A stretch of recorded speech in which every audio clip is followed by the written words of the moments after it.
সবাইকে জানাই আমার নমস্কার। শুরুতে আমি আজকের এই দিনটির জন্য ঈশ্বরের প্রশংসা ধন্যবাদ করি, কারণ গতকাল পর্যন্ত আবহাওয়া কিন্তু আমাদের অনুকূলে ছিল না, আপনারা সবাই জানেন। সেই জায়গায় আজ কিন্তু ঈশ্বরের মহান দয়া আমরা পেয়েছি। আজকের দিনটি খুবই সুন্দর।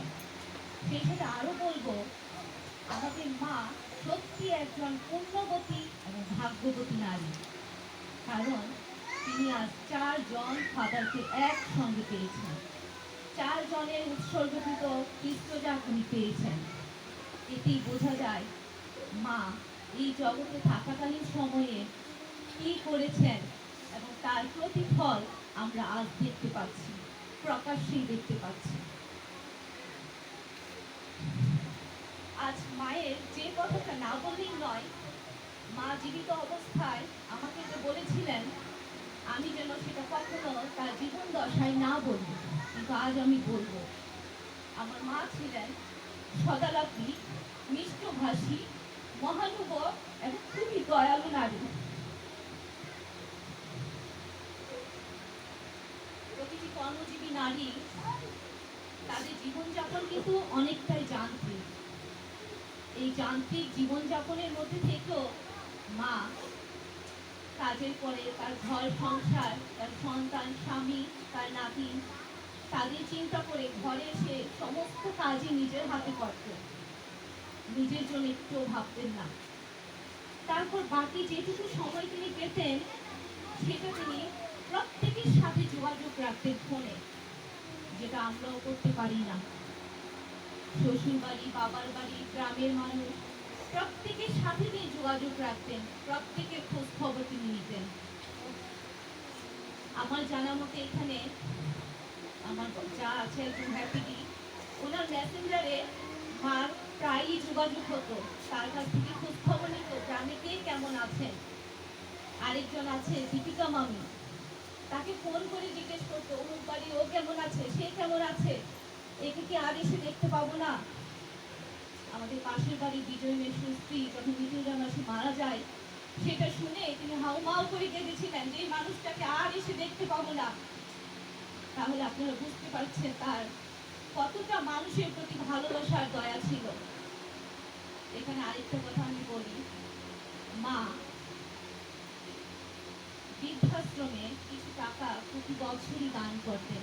এটা উনি আমাকে বলতে নিষেধ করেছিলেন, যেন তার জীবন থাকতে আমি কখনো সেটা না বলি, এবং সেই টাকাটা তিনি আমার হাত দিয়ে দিতেন। আমি একদিন মাকে প্রশ্ন করলাম, মা তুমি এত কষ্ট করে কেন এই টাকাটা এইভাবে দিতে যাও, তোমার তো কষ্ট হয়। মা আমাকে উত্তর যেটা বলেছিলেন,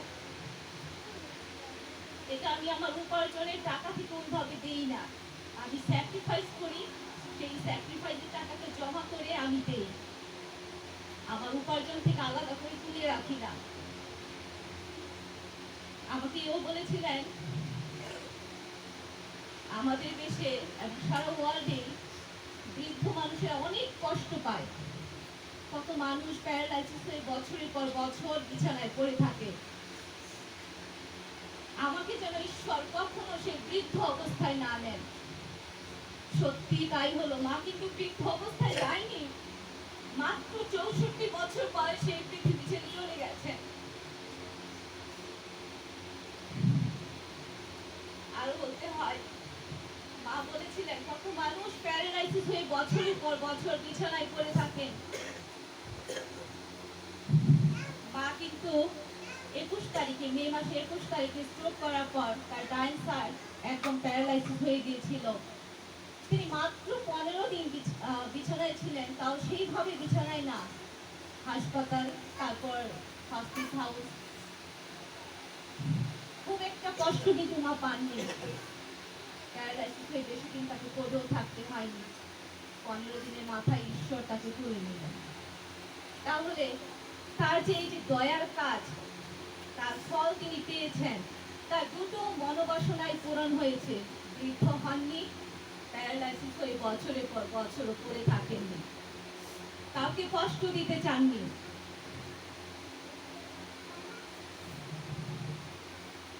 আর আর আমি যদি ছেলে বউ হিসেবে তার সাথে বলতে যাই, শাশুড়ি হিসেবে খুব কড়া করে বা ধমকের স্বরে কোনো কাজ করতে বলতেন না, তার জীবন আদর্শ দিয়ে কাজটা করতে বলতেন।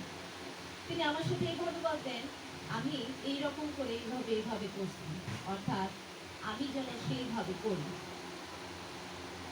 আমার শ্বশুর মশাই দেশের বাইরে থাকতেন, মা নিজের হাতে তার ছেলে মেয়েদের এবং বাড়ির সমস্ত কিছুই সামলাতেন, এবং তার বাড়িটা কিন্তু তখন ফুলে ফেপে উঠেছিল।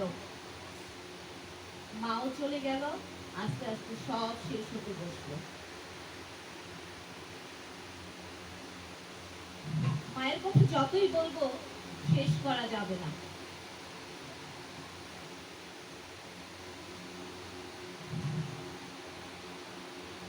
তা আমি মনে প্রাণে বিশ্বাস করি মা এই মুহূর্তে স্বর্গে আছেন, আমাদেরকে দেখছেন। কারণ এই পৃথিবীতে থাকাকালীন সময়তেই তিনি স্বর্গে যাওয়ার রাস্তা একটু একটু করে প্রস্তুত করে গেছেন নিজের জন্য, যেটা আমরা কেউ ভাবি না। এবং তার দুটো প্রমাণ এতদিন আমি বলিনি, আজ বলছি। তিনি কি করতেন? কখনো তিনি কাজের জায়গায় টিফিন খেতেন না।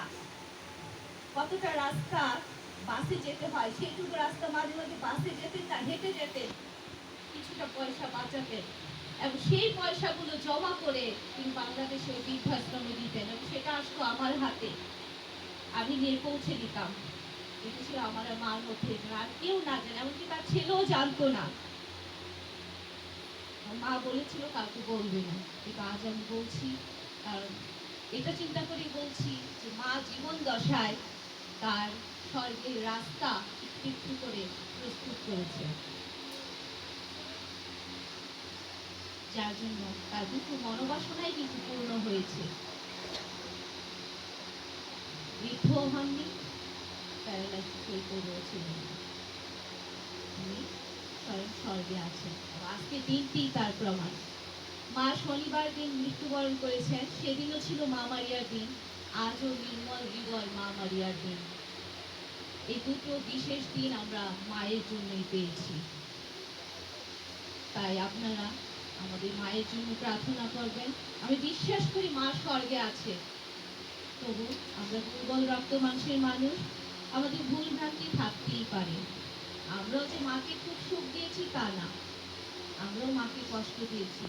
কিন্তু ওই যে বললাম, মা ছিল মিষ্টভাষী, হৃদয়ের কষ্ট হৃদয়েই থাকতো, কিন্তু মুখে ছিল হাসি। ইগো তার ভিতরে ছিল না।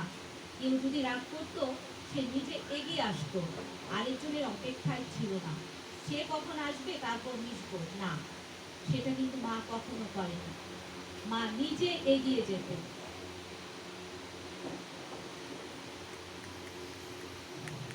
তাই আমার বিশ্বাস থেকেই বলছি, আমাদের মা স্বর্গে আছে, সবাইকে দেখছে।